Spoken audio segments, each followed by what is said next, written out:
Okay, well, I know I've been doing a lot on Facebook, but I was getting a lot of feedback from my coaching students. And although we've been teaching and showing the how to on things, everybody just kind of wants a to do list or a game plan to actually follow. So that's what I'm designing and will be going through on these courses. So that way it's a very step by step, and then I will actually be following the steps too for some of my pages. So that way you guys can see me following these steps, and then it's easier for you to do these steps as well. Make sense? Sounds good. Cool. Okay. So, like I said, kind of a culmination. Some of it might be a little, stuff that people have heard, but this is what the demand is that everybody just needs to, have a little more hand holding to get going. Okay, so pretty much to get started marketing, because we've been covering different campaigns that we're doing, different ways to have fans, advertising, all sorts of different stuff that we've given you guys pieces of, but not necessarily a game plan of, well, here's what you do today, here's tomorrow, let's kind of go through it. So these are the different aspects that we're going to go covering in marketing, and basically you're going to be muddling through the steps at the beginning. Just kind of trust me with it and keep going with it. And in that case, once all of that's been taken care of with this first three parts, then when we get into advertising, what we've talked about, you're going to have a really solid foundation. So these are the three things that we're going to start with and kind of get you guys up and running today. So as we've mentioned before, with finding your audience, general versus specific. So we're going to do that in the form of Facebook pages, and why we said one, general, it's a lot easier to collect likes, aka your audience, and then it's also cheaper to advertise to those before. So it's easier and it's more cost effective. That's why we're going in the general aspect, but this is just what we're doing. If you would prefer to go specific, that's fine. It's just going to cost you a little bit more or a lot more in the beginning to get started, and we're definitely on the bootstrapping, plus we want the huge volume of an audience. So think about it, people who like kittens versus people who like kittens of that hairless variety of cat. There's not going to be as many people in the hairless variety as the generals. Okay. So page creation, so first start figuring out exactly what to, or I guess back on this one. So figure out what specific fan pages. There's different ways to find trending ones. And you basically, what I was noticing is get ones that you're interested in. If there's three different ways that you can go about it, you can get ones that you feel are a pretty good relation. I know one of my clients, she does, food tours, and so for her general stuff, hers was on dessert, so a pretty easy one to bridge. And dessert, obviously, that's pretty general. She's not going specific to say, well, I only want cannolis or something like this. This is why we're going broad. So hers is desserts, her business is food tours. They're pretty closely related. Or you can go very general and just say, maybe the sports team that is in your town. So those might be that. Or, in my case, okay, it might be easier to bridge. If I don't have an interest in, say the Lakers or something like that, you can also find more general interests that you're specifically interested. So there's not really a right or wrong. You can be a raving fan of your own fan page, or it could just be something that's trending really well. Okay. So then go ahead and create two fan pages. I'm going to have you do two so that way you can compare.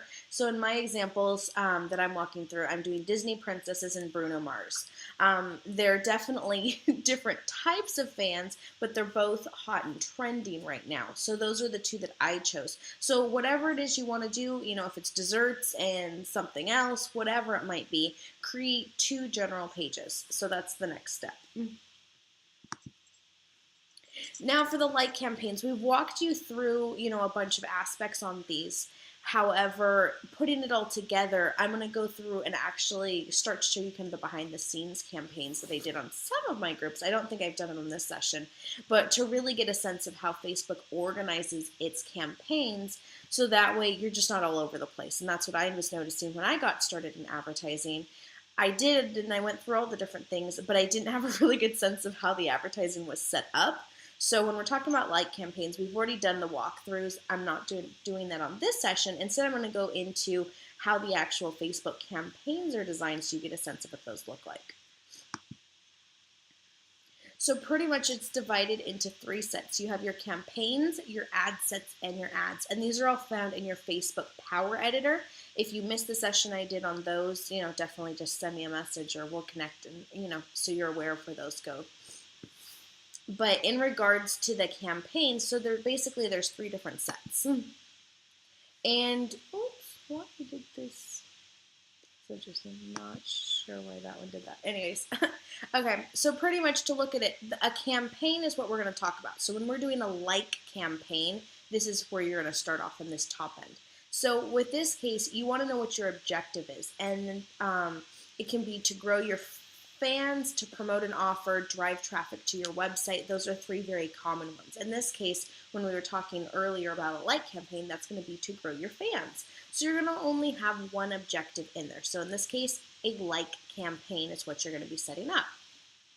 So in this case, the cool part about this is you can actually optimize and measure your results for each objective. So that way it can be a like campaign. You're going to be getting different data than, say, a promoting offer campaign. So that's how Facebook starts to divide it up. So pretty much here, super easy. When you're going to go through here, create ad. Oh, did this get wait, what's weird? I'm not sure. I copy pasted this from a different PowerPoint and they didn't copy paste in the exact same order. That's odd. Okay.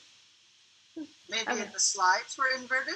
Yeah, it was weird. I just copy pasted them, about like 10 or so from a different PowerPoint I did, and I don't know, some of them are jumbly. That's okay, we'll muddle through. Okay, so to create the campaign, pretty easy. You just title it the name. So in this case, it could be like campaign for, my Disney Princess page. Super easy. Oh, that's so weird. I don't know why all this text is like that. Okay. Anyways, okay. So then once you go ahead and create the campaign, then you decide this objective that we're talking about. So in this case, when I'm telling you guys to get started with a like campaign, there you go, page likes. That's the only one I want you guys to get started with right now. Like I said, we're going to be focusing on growing our fans instead of just creating ads and advertising to them specifically. So go ahead and do that, page likes. Now, ad sets, like I said, just so you're aware of how it all works. Basically, in your ad sets is where you're going to be doing the metrics behind it. You can set schedules and budgets. And basically, this is kind of where you're going to start segmenting. So if you're going to have a campaign, say a like campaign, and you're going to run a campaign for, men versus women, this is where the ad set would come in. So we're still trying to grow the audience, but you're going to be breaking it off into more specific versions of that audience. So like I said, men, women, it could be, well, here's the 18 to 25, here's the 25 to 35, different metrics. So this is where the ad sets come in and you can set specific demographics when you're in this case. So when we're talking about different campaigns, okay, you're going to have a campaign for, say, my Disney Princess page, and then I can do 2 different ad sets if I choose to and say, okay, well, I'm just going to target men, and then I'm going to target women. So those are different ways to look at the ad sets. Same way when you're going to create an ad set, super easy. Just create new and then label it whatever it is that you're going to be doing. And then finally, down to your ads, this is where you can tweak the different images and things like that. And then change your audience. So if we're, like I said, so a like campaign at the top, then say, okay, I'm going to do women. And then in this case, I'm going to do, try different images. If I'm doing my Disney page, maybe I'm going to try, a picture of all the different princesses versus one princess and see which one has better results. So this is where your split testing comes into play. And just so you have a good sense of how the advertising is laid out. And then this is where you're going to test all the different variations and then try on all of your metrics. And then remember, with our like campaigns, the goal is to be getting down to a penny a like or even less, but we're happy with about 5 cents and under is what you're going to be shooting for. Okay, and then same thing on creating the ads. And then there's 3 different sections to this. You don't have to go over too much of this in right now. That's more of the different advertising. Your like campaigns, you don't really need to go into all of this, but that's just part of the walkthroughs where you can test all the different things. And you can definitely use this in a like campaign as well.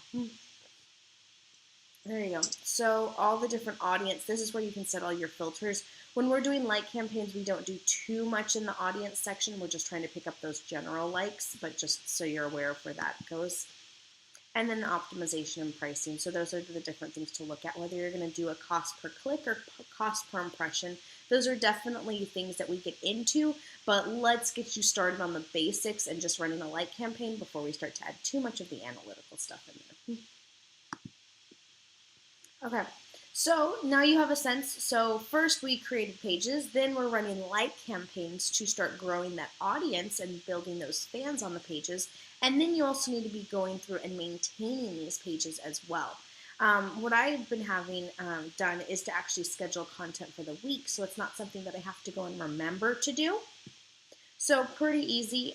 You just go into, and I don't have a screenshot for that, but just how you go ahead and post. There's a little clock right under it, and that's where you can go ahead and schedule the post.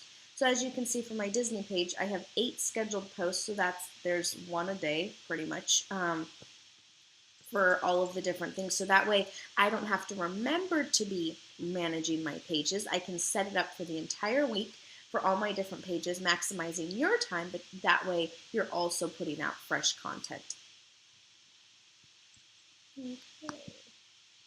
I think perfect. So this is just a summary, and we're kind of just going to be breaking these into little pieces. So to get yourself going, these are your how-to-do lists, which I think is what everybody is wanting to get done. Is you're going to create 2 fan pages. You're going to schedule content for the week. At least do Monday, Wednesday, Friday. They always say do Friday afternoons. Like I usually have mine set to go in about 3 o'clock. That's when, the 9 to 5ers start kind of checking out for the week. So if you can do, if you want to do 7 days a week, awesome. At least do Monday, Wednesday, Friday just to kind of get yourself going on content. And then run at least 1 like campaign per page.